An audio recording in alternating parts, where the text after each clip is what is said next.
और इसी बीच एक और बड़ी खबर की ओर करेंगे। दरअसल बीजेपी विधायक रामेश्वर शर्मा का बड़ा बयान सामने आया। मौलाना मदनी के बयान पर उन्होंने कहा, मौलाना मदनी औकात में रहकर बात करें। भारत के संविधान का तुम उल्लंघन कर रखे को, सुप्रीम कोर्ट को चैलेंज दे रखे को, अपनी बदतमीजी को जरा हद में रखो।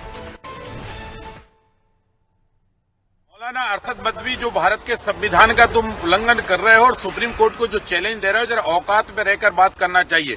अपराधी पैदा करो, जिहादी पैदा करो और बलात्कारी पैदा करो, थूक जिहाद करो, लव जिहाद करो, लैंड जिहाद करो, हिंदुस्तान के खिलाफ आतंकवाद का समर्थन करो।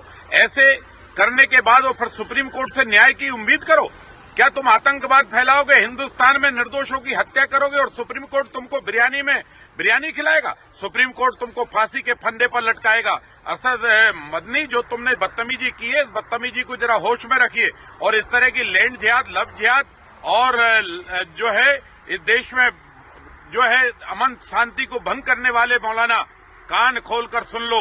अगर तुमने भारत के संविधान का उल्लंघन किया, बाबा साहब अम्बेडकर के संविधान का उल्लंघन किया, तुमने न्यायपालिका पर सवाल खड़ा किया, मैं सर्वोच्च न्यायालय से भी प्रार्थना करूंगा कि इस तरह के देशद्रोहियों को सो मोटो का जो है केस रजिस्टर्ड करके जेल के अंदर डालो। तुमने भारत के संविधान का, भारत के न्यायालय का अवमानना की है और तुमने भारत में लैंड जिहाद, लव जिहाद, आतंकवाद और थूक जिहाद जैसे शब्दों को, जिहादी शब्दों को मान्यता देकर इससे ये साबित कर दिया है कि तुम्हारी मानसिकता हिंदुस्तान में आग लगाने की है। और हिंदुस्तान की मानसिकता भी क्लियर है कि अब आग लगाने वालों को ही हिंदुस्तान जलाएगा और खत्म करेगा।